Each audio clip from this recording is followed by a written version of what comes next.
There are words a woman forgets, and others she never escapes.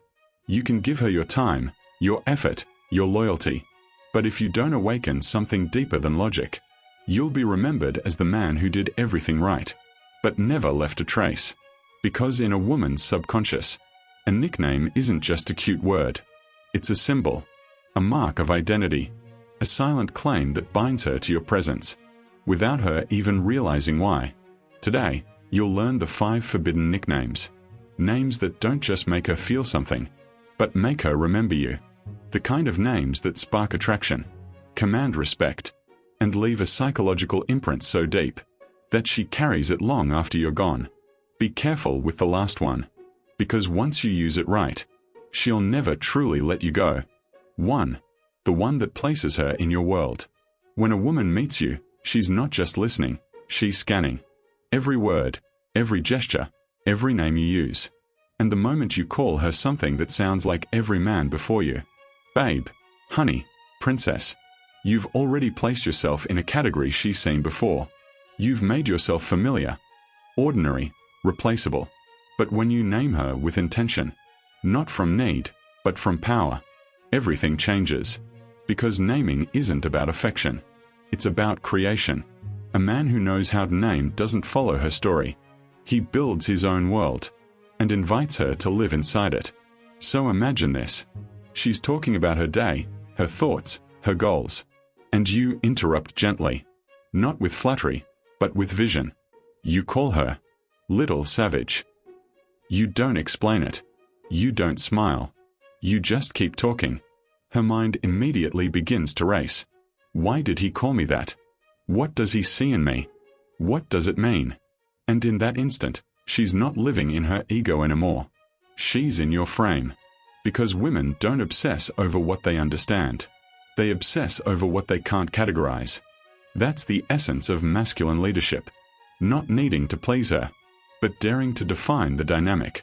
So before you ever name her again, ask yourself, are you naming from weakness, or from power, from need, or from choice?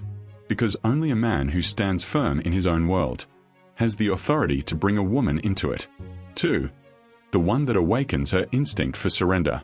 A woman may admire your kindness, your logic, your patience, but she only surrenders when something ancient inside her is triggered. This has nothing to do with aggression, and everything to do with direction. The kind of nickname that stirs her core isn't sweet or predictable. It's subtle and commanding. It doesn't flatter. It guides. When you call her my little storm, or my wild thing, you're not being poetic. You're speaking directly to the primitive part of her brain that still craves strength. The kind of strength that doesn't need to shout to be felt. In psychology, it's called nonviolent dominance, a quiet control that creates safety through direction, not force. Because a woman doesn't truly relax when a man is soft. She relaxes when a man is certain. So your words must come from that certainty, not to overpower her, but to awaken the part of her that wants to be led. And that's the paradox of attraction. She doesn't want the man who asks for permission. She wants the one whose energy already gives it. When you speak from that place, she doesn't think, she feels, and her body remembers what her mind cannot explain. 3. The one that makes her fear being replaceable. Every woman wants to feel special, but what really keeps her interested is the fear that she might not be. Because once a woman knows she's secured your devotion, her desire begins to fade. But when she senses that you're choosing her, not needing her, something ignites. A mix of curiosity and competition. That's where the 3rd forbidden nickname comes in. It's not overly intimate. It's not something you'd say to just one woman. It's ambiguous. When you call her something like my little storm or trouble, you leave her uncertain. Does it mean she's special? Or just another adventure? That uncertainty drives her wild. Psychologists call it emotional dissonance.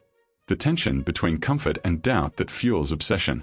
When you can maintain that tension, never explaining yourself, never over-clarifying, you make her chase your meaning, your attention, and eventually, your approval. Because she doesn't just want your words. She wants to own what they mean. And that's the secret of power in attraction. The man who keeps a woman guessing is the man who never gets forgotten. 4.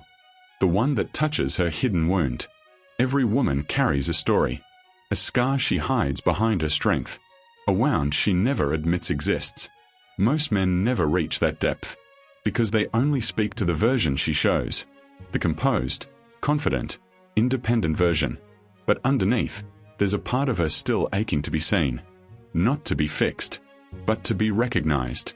And when a man sees that part and names it with calm certainty, everything in her shifts. You might call her my little chaotic one, or my hidden girl. You say it softly, not as pity, but as understanding, because at that moment, you're not speaking to her mask, you're speaking to her truth. Her walls start to crumble, not from manipulation, but from resonance. You've seen the part of her she hides even from herself, and that recognition creates a bond that flattery never could. But here's the warning. This nickname isn't a tool for seduction. It's a responsibility. If you touch a wound, you must be strong enough to hold it. Because once you awaken that vulnerability, you're no longer just a man she desires. You're the one she trusts. And trust is sacred. So don't use this power unless you can carry the weight of it. Because a man who opens a wound and walks away isn't strong. He's careless. But a man who touches it and stays, he becomes unforgettable. 5. The one that names her as you desire her to be. Now we arrive at the final and most dangerous truth. This nickname isn't about who she says she is. It's about who you see when you look at her. Beneath the armor, beyond the act. Because most men fall for the performance. They accept her story at face value. The boss, the queen, the strong woman who needs no one. But when you see past that facade, and name the part she hides from the world, you shatter her control.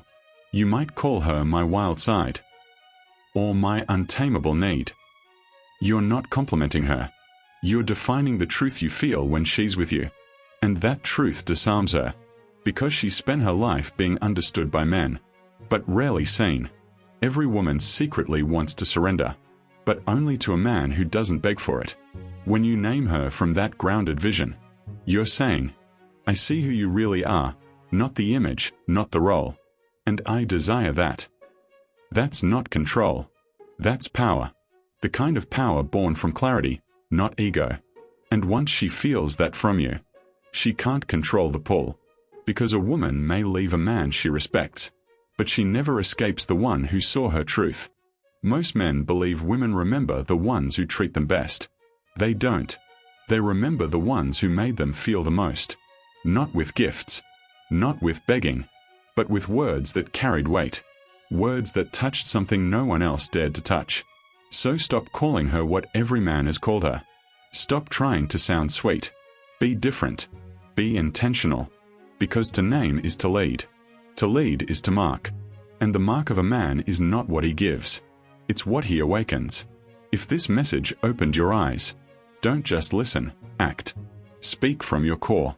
Lead from your stillness. And never let a woman forget the man who knew how to name her from truth, not from need.